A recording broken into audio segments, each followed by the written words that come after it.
Okay, thank you, Tim. Okay, I'll let you peruse the normal disclaimer on the website when the presentation is up there or through the ASX platform. I'm assuming everybody's interest is when's the gold?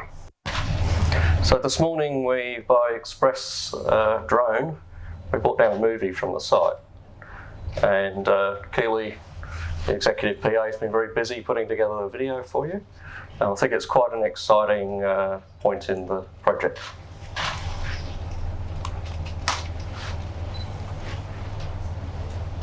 So this is flying around the plant site. We're looking at kind of the lime silos and the water tanks and things in the background there. Mills in the foreground, and as we spin into that a bit more closely, you'll be able to see exactly what's going on.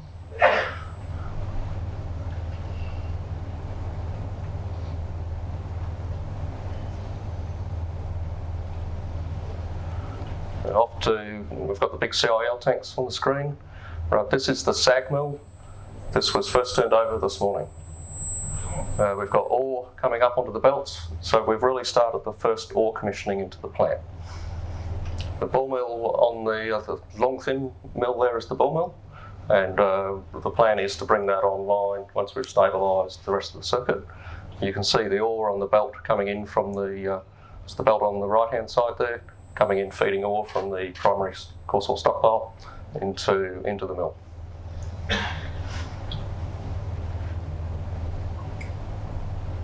Flying off towards the coarse ore stockpile here, past the two big aluminium coloured structures there, they're the lime silos. The coarse ore stockpile, of course, the primary crusher we commissioned some months ago, isn't it? You can see there's still a lot of the construction materials on site, and all that will be cleared off the site over the next few months.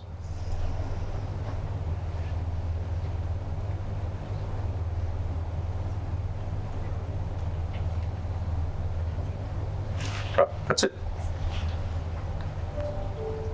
Okay, so moving into the bulk of the presentation. So to me, a very significant milestone on the project, really, as we start ore commissioning. It's very much the lead in to making gold, of course. You've been introduced to the directors this morning, so I won't talk to that. Capital structure, sitting around about the 900 million market cap, and obviously we've seen pretty strong share price growth this year, particularly on a year-to-date basis. I guess in terms of financial facilities, we've got 150 million total of debt capacity, and that's significantly more than we need to complete the construction activities. So there's no risk of us looking to need to do funding equity raises and what have we where we sit at the moment. Hedging, we've put a level of hedging in. This is really to protect us. It's very significant downside risk or downside pricing on gold price, and the 110,000 ounces at 1808 that we hold really gives us a strong ability to fund the cost of the business and maintain our exploration activities under a very low gold price environment. We've seen quite a shift in the share price register this year, and part of that I think has been the driver behind our price escalation. That's included BlackRock coming in, BlackRock major global fund.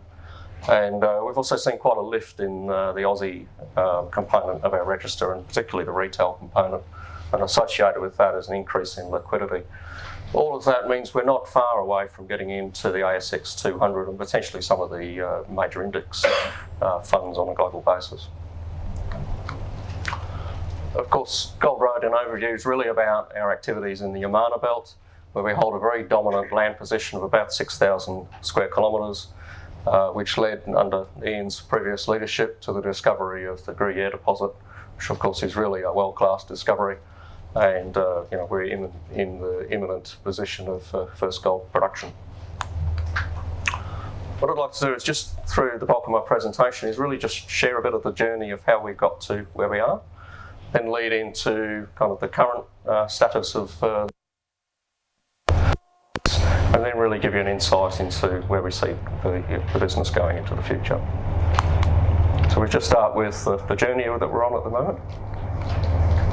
So So of course we've talked to the share price, and I've talked to the share price this year, but really it's been a fairly continuous process from where we've started trading as around about a 10-cent company prior to the discovery of Gruyere, so around the $1 mark currently. And of course along that journey we've made the Gruyere discovery, published the maiden resource back in 2014, got into the maiden reserves and issued the pre-feasibility study in early 2016, worked through the key native milestone with the Yilka people, and that it's a very significant agreement for both us and for that community in terms of the benefits that we can provide to that community with working together with them.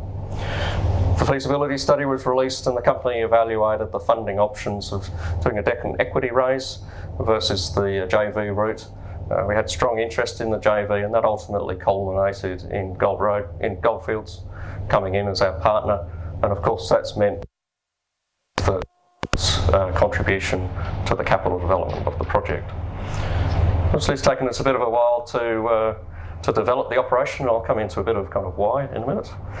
Mining commenced late last year, and we're very close to the first gold milestone. I thought I'd share with you some statistics of actually what goes into a plant of this scale. So we've got 22,000 cubic metres of concrete. You bear in mind that one of those little cement trucks running around holds about 4 to 5 cubes of concrete. So you can imagine how many truckloads of concrete is actually into the plant. 27,000 tonnes of steel, 320 kilometres of electrical cable, so that gets you about halfway to Kalgoorlie, 150 kilometres of pipe.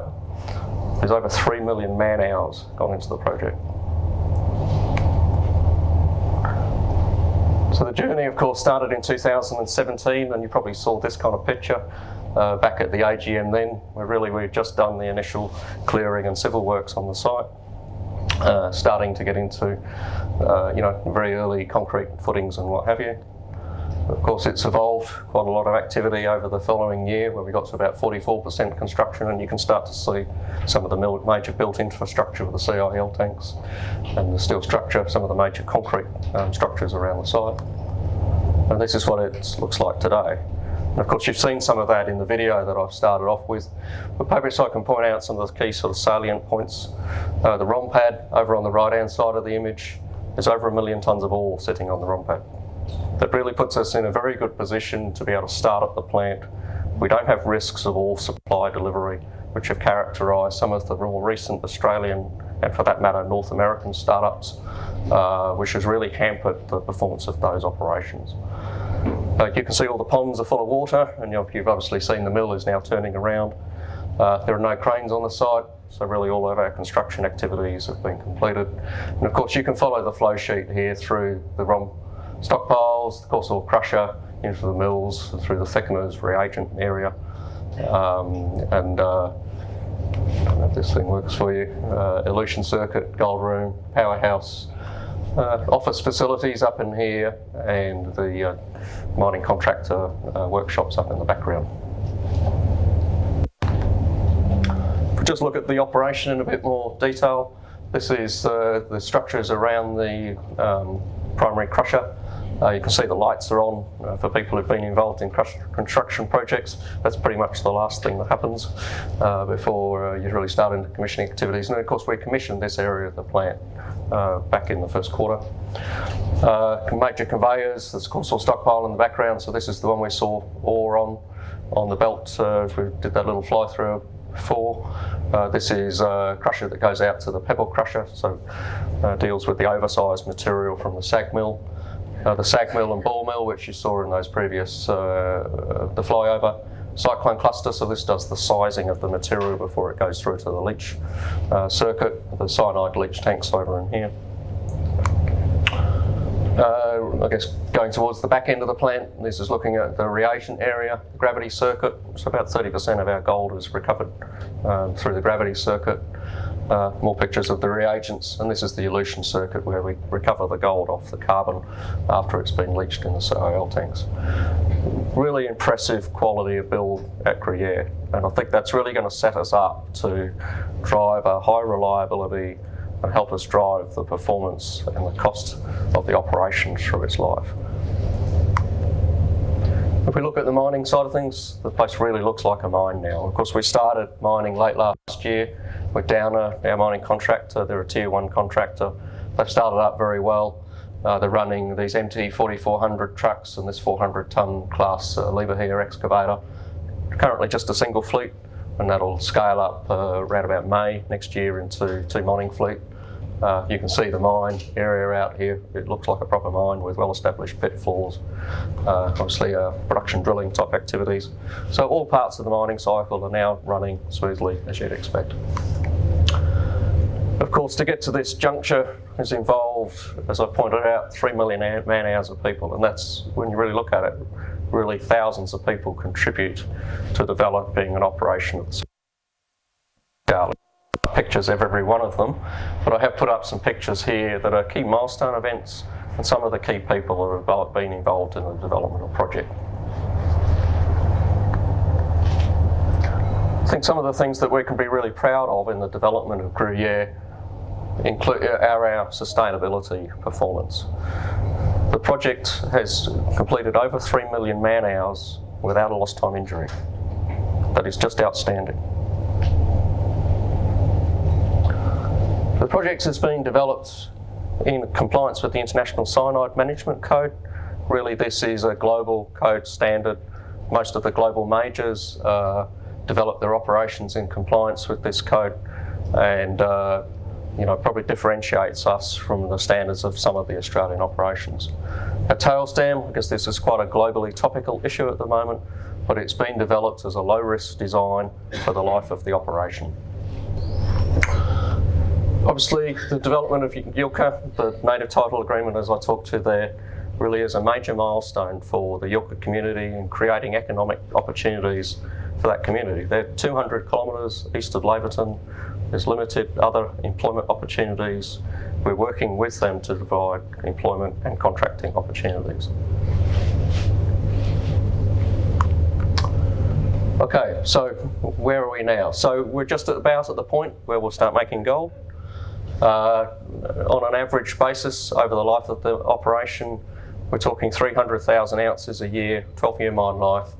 The mill throughput 8.2 million tonnes a year, and we're sitting on a reserve of 3.9 million ounces. It's a truly significant global operation. From a cost point of view, we'll be sitting down in the bottom quartile of the cost curve from the operation, around about the 1,000 Aussie dollar mark. This looks at the cash flow over the life of mine, and obviously we're very close to generating cash. If you look at this pie chart here, or this slice of where all the money goes, this big block here is about running the mine, our ongoing operational costs and the like. We pay taxes and royalties, unfortunately, like you do as well. This is assuming that we continue to spend around $15–20 million a year on exploration activities. And that leaves around about 20 to 25% of our revenue available to either reinvest in the business for organic growth or to distribute to shareholders as dividend type returns.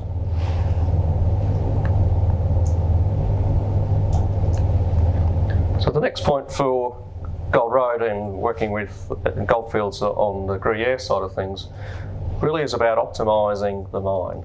So our current life of mine plan, this was issued late last year, and really was a major update from the feasibility study, brought together all the information that had occurred subsequent to the feasibility study that was issued back in 2016. So the major components coming into there, we installed slightly larger mills, both of those procured opportunistically, which gives us about 8.2 million tonnes a year of throughput rather than 7.6, and that helped to lift up the production a little. Some revisions to the resources and reserves, and I guess notably here, bringing in some of the Golden Highway resources that are located about 25 kilometres to the east of Gruyere. We also updated all of our costs, and at this point, we have high confidence on what our cost structure is, with many of the major costs basically locked in under long-term supply or services contracts.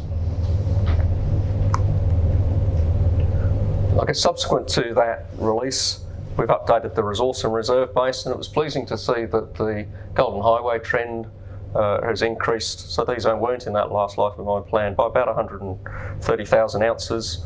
And we've also had some increasing grade, and as a result, total ounces at Gruyere, largely as a result of some remodelling, and particularly including the grade control drilling in the top of the ore body, which gives us both that increase in grade, but also a high level of confidence in delivery in the first few years of the operation. If we're looking at where we are at the moment, if you read our release yesterday, we've just announced that we're about to start, or we've actually commenced a drilling program looking at the depth of Gruyere. And why are we doing that? If we mine another pit and we take it out longer, it'd be looking at mining towards the end of mine life. But we already see there are opportunities to how do we make the pit bigger, the plant beyond its nameplate design. If we do that, obviously it can lift the production base of the operation, but we shorten mine life, and it'll look at how we maintain the same mine life. If we push throughput, we should reduce costs. We need to work on the optimisation of mining costs and the potential to steepen up the pit walls, all of which enable us potentially to mine deeper.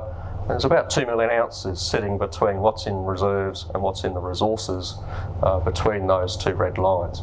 Important that we understand that mineralisation well so we can make the right optimisation decisions. We know where the final pit cutback is. That lets us do things like put the waste dumps and other mining infrastructure in the right place, not have to move things in the future. So it's about being able to do good long-term planning and not make kind of regret decisions. Yamana, of course, is all about the 100% Gold Road ground. We drilled over 2,800 holes last year and 147,000 kilometres of drilling. Doesn't say much if you sound it so quickly. And we spent about 25 million last year, probably a bit more on the Gruyere JV than we are this year. But we're no doubt, we're continuing to spend a substantial exploration budget, predominantly within the Yamana belt this year. Really, we're focused on trying to find more significant resources. So our target really is looking at plus million ounce discoveries. And if we can put those together, first prize in many ways is can we get to the point where we've got sufficient scale of discovery that we can look at a standalone operation. Standalone operation, if we add that to potentially upside on Gruyere, if we kind of stretch that asset over its life, really where we'd like to get into is kind of the realm of the 300,000 ounce kind of producer. So that's the big kind of goal that we're working towards. We've got a lot of exploration targets in the pipeline, and I guess the challenge probably in our communications to you as shareholders is understanding the number of things we're doing and trying to focus the communications down to what's really important. The predominant focus of our exploration activity is down in the southern part of the exploration property, and I guess in particular at the moment we've been focusing around the Gilmore Morello area, and we're doing quite a bit of work around Yafla South right at the moment. So just focusing on a bit of Gilmore, these are very new slides that we put together as part of a release that came out yesterday. So we're looking at really a high-grade quartz vein system here, relatively simple kind of geometry, quite predictable. We've defined mineralisation south of the Walters Fault there, over about 400 or 500 metres of strike extent, and pretty predictable on sections, as I'll show you in a minute. And then we can follow the trend up to the north. We've got limited ground access currently immediately south of here, but we should get into that area during the second half of this year. So still quite a lot of untested strike potential. Looking at the cross-section on the right-hand side there, you can see that relatively simple geometry that I talked to before, and then on the left-hand side is a long section, so we're looking at the plane of the mineralisation. What you can see is really that red bit, which is the bit that can make the money. And it's early days yet. We have to work through the full cycle of doing JORC compliant resources and reserves and pit designs and undergrounds. But where I'd expect that to end up is an open pit with an underground below it. I'd be very surprised if it doesn't get mined, and if nothing else, we could shape it up to Gruyere. And really, that is the logical base case of any economic assessment. However, if we can find more of these, then we can really start to look at that opportunity of developing it in our own right. So if we focus back on the exploration act list there, so just bringing out a few highlights of our Gilmore results. As I've noted, there's about a 15-kilometre gap to the south of Gilmore until we get down to Smokebush, where we put out some quite good results, I guess last year, and really that's pretty well untested down through there. So that's our focus once we get into that tenement area. Okay, so hopefully I've shared with you a bit of the past, present and future and how we continue to unlock value for our shareholders.